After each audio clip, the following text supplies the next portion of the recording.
Hey everybody, welcome back to my channel, Loving Your Life with Mama D. And of course, I'm Glenda Davis, aka Mama D. And you know what?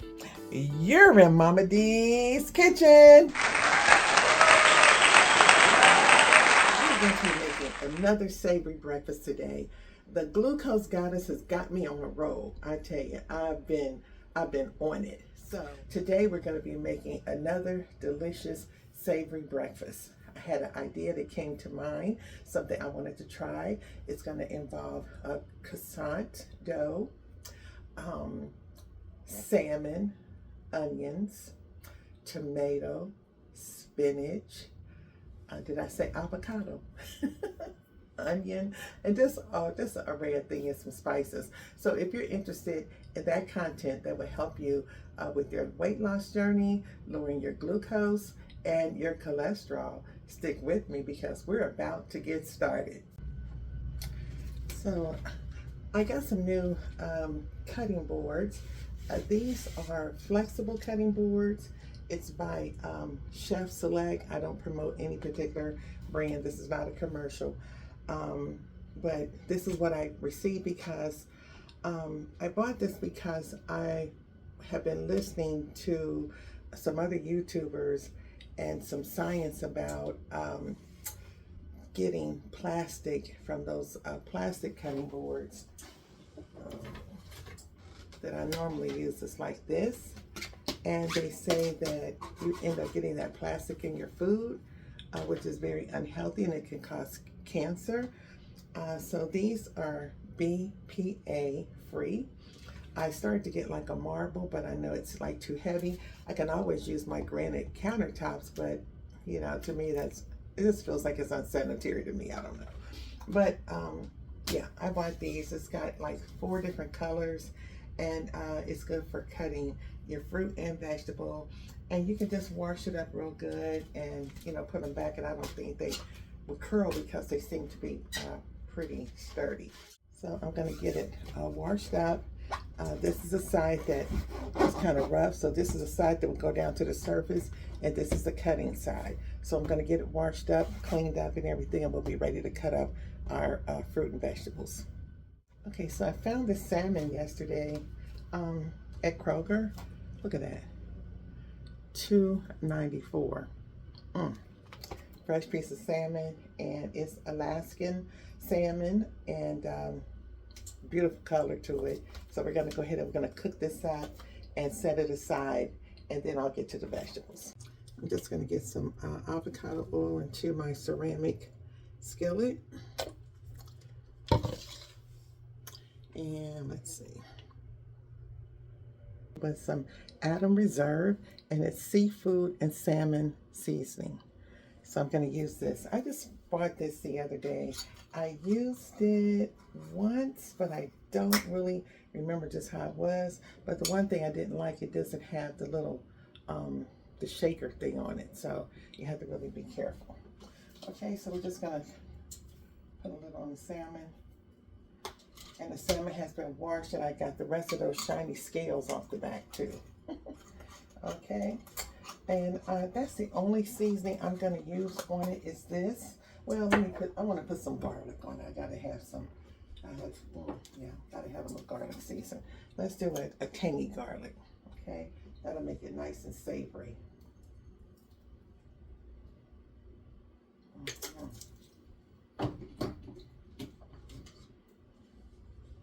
Okay, see? Kind of rub that in a little bit. Okay, now let's get it. Now the grease is hot, and might be a little bit too hot, but let's get it in the skillet.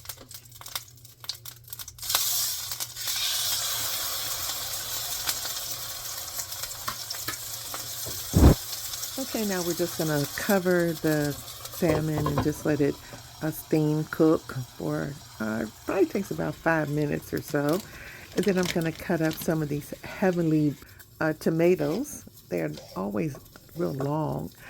And we're just going to cut those into bite-sized pieces, along with the green onions that's already cut. And then I kind of like to squish and roll around and try to get some of those seeds out of the tomatoes because I don't like using the seeds like that. So we'll set the main part of the tomato apart, and then we will clean up the seeds.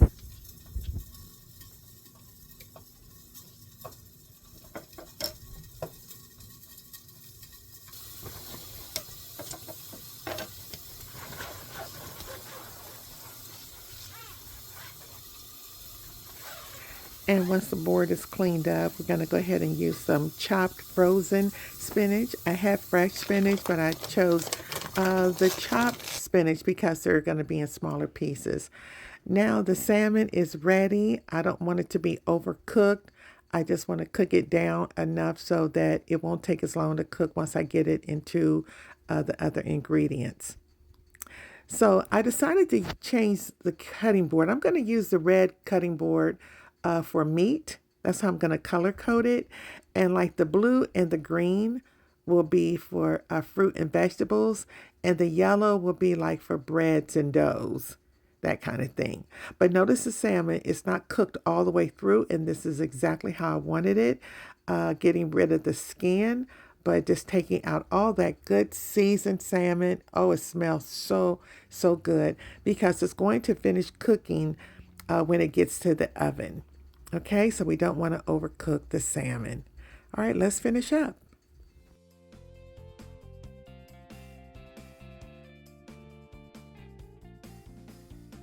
So now I'm going to add the frozen chopped spinach. I have the avocado oil is in the skillet and it's preheated. So it'll only take a few moments for the spinach to cook because it is frozen, but it only takes a minute for it to get done. And that's why I wanted to go ahead and use the frozen spinach instead of the fresh, which they both cook quickly, but I did want the smaller pieces.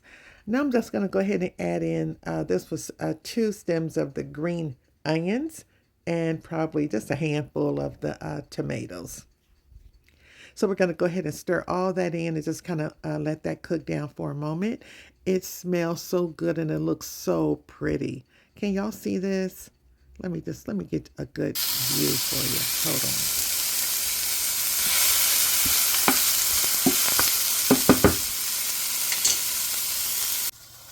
Now I'm going to go ahead and add that salmon. It was so tender and it smells so good. So we're just going to stir it around. I'm not going to like cook it hard or cook it down or anything. I'm just going to stir it around. And I did have to eat that little piece. It was a little piece on the board. I did eat it. Yes, sorry. Okay, and here it is. Oh my goodness, it's about ready. I'm going to go ahead and turn the heat off now.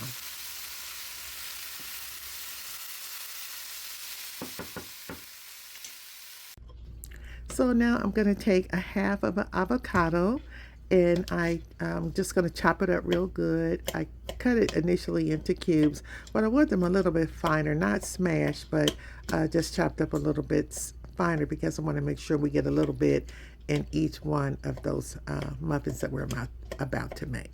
Or the casserole. I guess I shouldn't say muffin, but I am going to make it in a muffin pan. Okay, so let's get to the next step.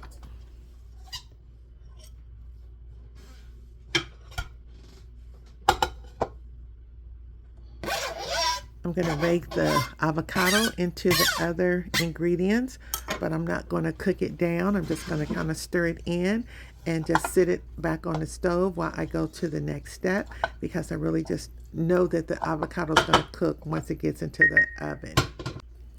Now I'm going to use some Pillsbury. It's like a crescent, but it's one large piece, okay?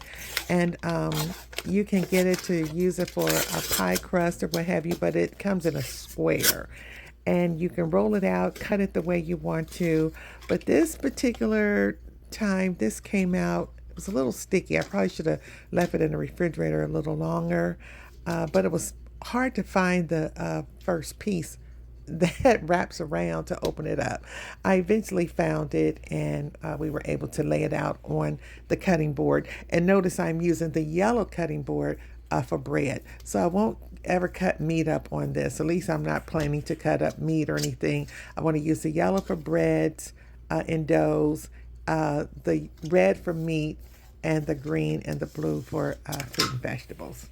Okay, so we got it all pulled out here, and I'm going to go ahead and cut it into 6 squares because I'm using a muffin pan with 6 compartments, and they're kind of the larger ones, so this is going to be pretty interesting.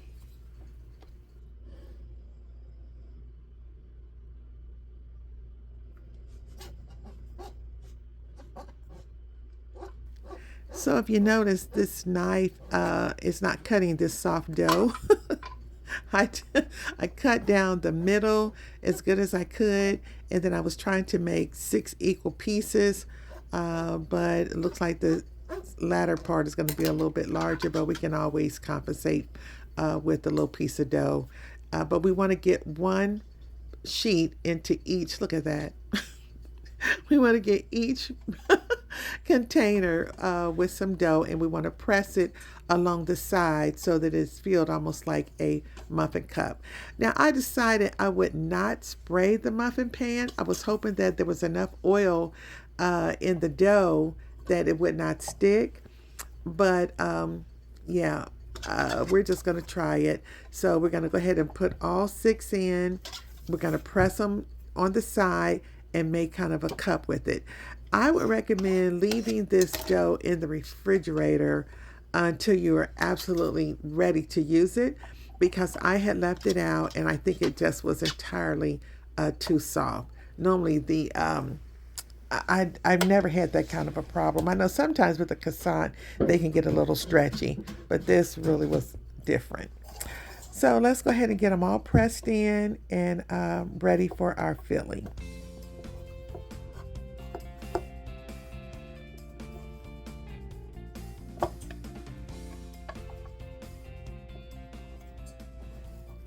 Okay, so now we are ready to get the mixture in. But there is one more thing that I have to do, and I can't believe I almost forgot it. But we need the eggs and cheese. So I had planned to use about 3 to 4 eggs, but these eggs seemed a little small, and I wanted to make sure that I had enough so that they won't be dry. They will take breakfasty and taste eggy. And so I ended up, I think, using about 5 of these smaller eggs. Now the cart says large, but they weren't large eggs. And as much as they cost, they should have been a super duper size. Yeah, definitely not large. Nah.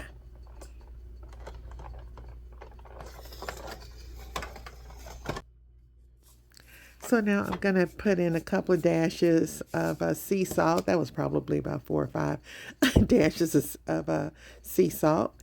And then I'm going to use some turmeric, about 2 or 3 dashes, and about 3 or 4 dashes of pepper, because the pepper activates the turmeric. I'm sorry, the turmeric. And then I'm just going to mix that up real good. So it's got the salt and pepper in there, and I ended up putting in one more egg. It just didn't look like it was enough, so I did add one more egg. So you want to whip the eggs up really nicely, and once you get the eggs all mixed, you're going to pour them over into all of your other ingredients in that skillet.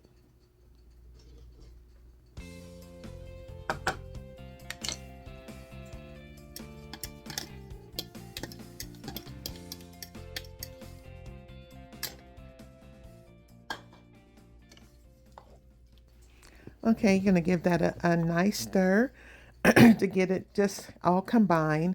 And then you want to go ahead and add your cheese. Now, this is my go-to cheese. I love this particular brand cheese. I get it from Kroger's. I haven't found it anywhere else yet, but I love that cheese. And I didn't have a whole lot, so I used the last 2 packs that I had. I found one more half-used pack in the refrigerator. Just had a few about a tablespoon of cheese. I mixed that, but it wasn't going to be enough, so I ended up getting some more cheese. It was just some Kroger cheddar cheese. It was not plant-based, but I needed to kind of fill this. I wish I had known I was that low on my plant-based cheese, so I would have gotten some more while I was at the store. But it's good now, so we're just going to go ahead now and fill each one of those cups pretty much to the top. It's not really going to overflow, but just make sure that you have your crust, pressed against the side. And we're going to see whether or not we needed to oil the pan. I was just trying to use less oil, that's all. So just spoon in this mix. It should be enough for 6. If you have any extra, just, honey, put it in a skillet and just make it up in the skillet like, I don't know, like omelet or something. But it was enough, just enough to make 6.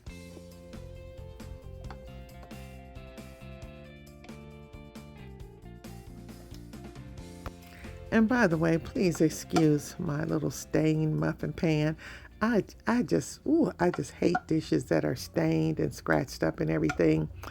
But this is such a good pan, and it happens, but I don't like it, and it won't come off. I tried to scour it off, but I didn't want to ruin the finish of the pan. So just excuse those stains, please.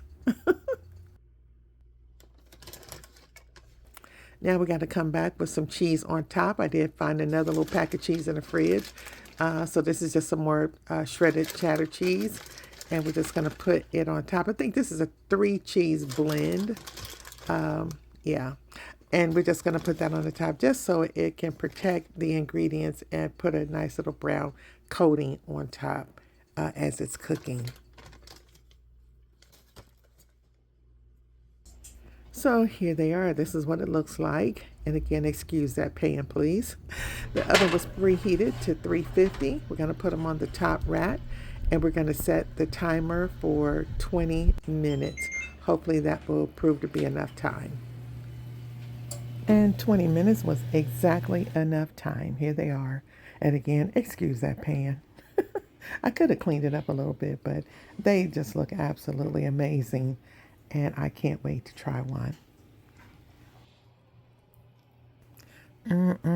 Doesn't that look delicious? I prepared a plate with some cucumber and some kiwi. And I'm going to go ahead and pull these out of the pan. Now, the first one did not come out that easy, nor did the second. If you can see, they did leave a little crust behind, so I should have sprayed the pan. But here they are. It is, they just look so good. And everything smells absolutely delicious. And I did sprinkle some everything bagel on top of the cucumber.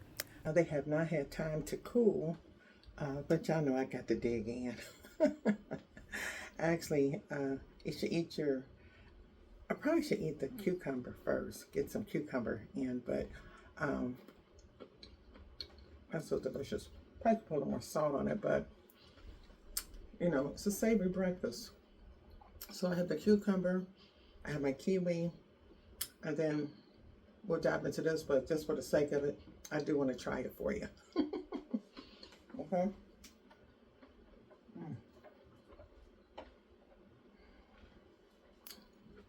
So now it did kind of stick, so I will spray the pan next time. Okay, let's see.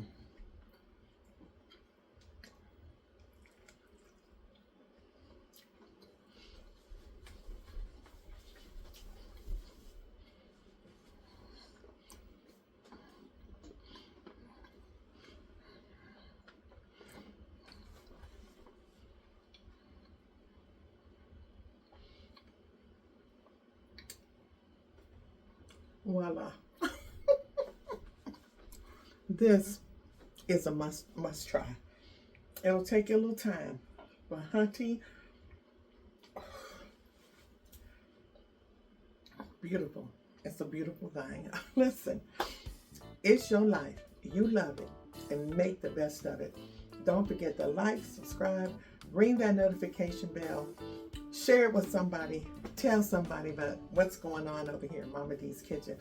And I pray that your journey to wellness and fitness and peace and joy and the Holy Ghost, may it be yours today. And until the next video, I'll see y'all next time. Bye. Y'all know what I'm about to do.